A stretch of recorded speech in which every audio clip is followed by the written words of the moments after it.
Hello and welcome to Star Citizen. My name is Even Lease, and today on 10 Minutes or Less Ship Review, we're taking a look at the ANVIL T8C Gladiator.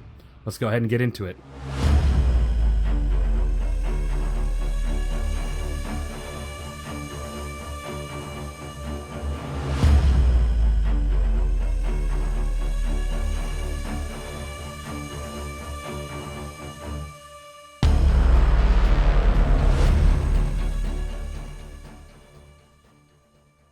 Hey guys, before we start this one, I just wanted to say how much I appreciate you. Thank you guys so much. You all are awesome. I wasn't able to get a video out yesterday just because wife had to get surgery, and also my kid had a terrible night of sleep that day prior. So again, thank you guys. Thank you for your patience, and I hope you enjoy this review. Starting with the exterior of the ANVIL Gladiator, this ship was developed to bridge the gap between a fighter and a bomber, and they did a pretty good job too. Now, it doesn't have size 9 torpedoes like the Retaliator or the Eclipse, but it does have size 5 torpedoes, and they hit pretty freaking hard still. Now, it has 4 of them. They're the Stalker 5, and they go right here in the bottom on this bomb bay area that opens up when you choose the missile operator mode. Outside of that, you do have 8 size 2 missiles, 4 Tempest and 4 Ignite 2s, and they're on the wing. Now, I shot one off, so that's why one's missing. You do have pilot-controlled weapons on this. You have 2 CF-337 Panthers, and then a turret at the top that is not pilot-controlled, also housing 2 CF-337 Panthers. Now, this ship is really cool. I've been flying it all week to kind of get a better grasp on it and see how well it really does operate, being the type of ship it is in the verse that we have right now, and that is bombing stuff. And by bombing, it doesn't mean you're dropping a bomb and something exploding here on the ground, but you're just taking out bigger targets with a missile that hits a lot harder. I'll say that the missiles have been more, or the torpedoes have been better with PvE targets, so AI targets that aren't real people. They are great against people too if they don't really know it's coming and they don't pay attention to the missile that's coming at them, or if you get a lucky strike on them, because they do a phenomenal amount of damage. Now, look at that design. I think it looks really cool. This ship hasn't had its gold standard pass yet, so there is no exterior component access. I believe a lot of it will be back here, like here at this door or over here.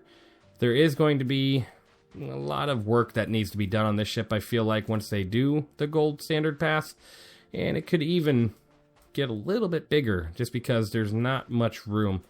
Like right now, if I was to go here and open the exterior, as you can see, you have walls that could open up for other reasons, but don't really have much space to put anything there. That would be the co-pilot seat there, or the turret gunner, and then the pilot seat right up front here. So, pretty cool. Now, you do access to storage via the side here. Once you close this, you can go ahead and typically there'll be an open storage button. It seems to have disappeared for me. Love it.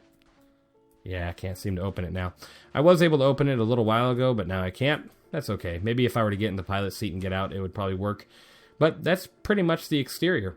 Since this ship doesn't have too much to it, I'm going to go ahead and get into the gunner seat first to give you the view that you would get from there. Now, let me go ahead and turn this on. Let's see here. Gyro, fire mode, power on. You got 3 MFDs giving you information. Actually, 5. 2, 4, 5 MFDs. They made them really tiny. I don't like that. Oh my gosh. I mean, it gives you more information, but as a turret gunner, you do not need to be distracted by that many different systems. Honestly, I wish they would just make it 1 MFD per screen. But otherwise, these Panthers, look at the amount of capacitor they have. 201 shots. Oh my goodness, this thing puts out DPS all day long. Like, could you imagine you're fighting somebody with someone in the turret seat going against the target? They can just lay into a target nonstop while you are recharging the capacitor in the pilot seat.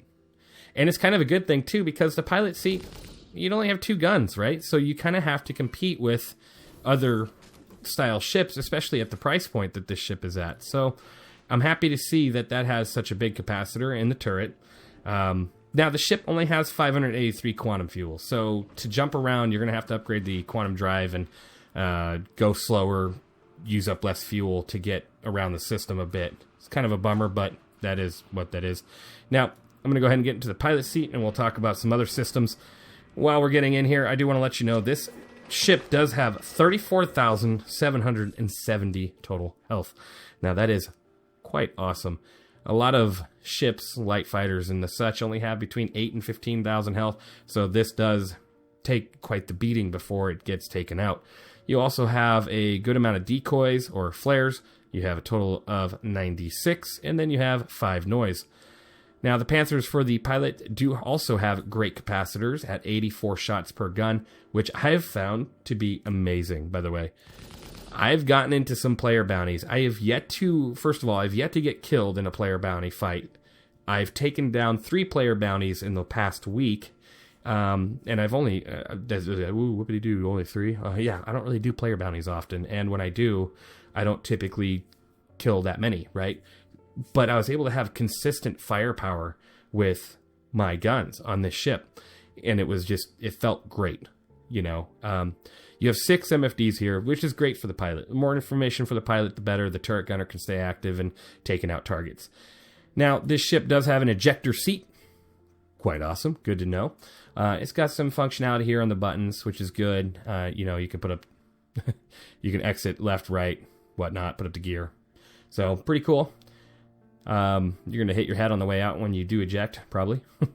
Let's go ahead and turn on the engines, and I'll go over any of the stats I have here, including the size shields. Now, this ship does have 2 shields, but they're only size 1.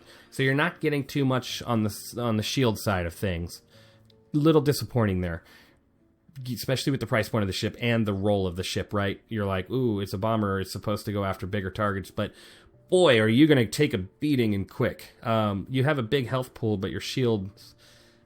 you're in it, and that's stretched over 4 shield faces too, which is kind of disappointing. So honestly, you don't have that much shield on each face, which I guess, okay. Like I said, I've been having a great time with this ship. It's actually really fun. You do have your master alerts at the top here, all of the key, you know, everything if you have a radar lock or anything on you. So those are available for you. Let's go ahead and take off really quick. I'll show you the landing gear coming up. Looks pretty cool. You know, the wings close up. Pretty neat. It really gives it a nice look. That's just, it's really cool. When I open up the bomb bays here for the torpedoes, that's where they would go. And as you can see, I've already shot off 2 of them, so that's why a couple are missing. Now, this ship is known to have modularity, just like the Retaliator or a couple other ships that do have modularity. That torpedo bay can actually become a cargo bay someday in the future. Right now, no. I don't think so.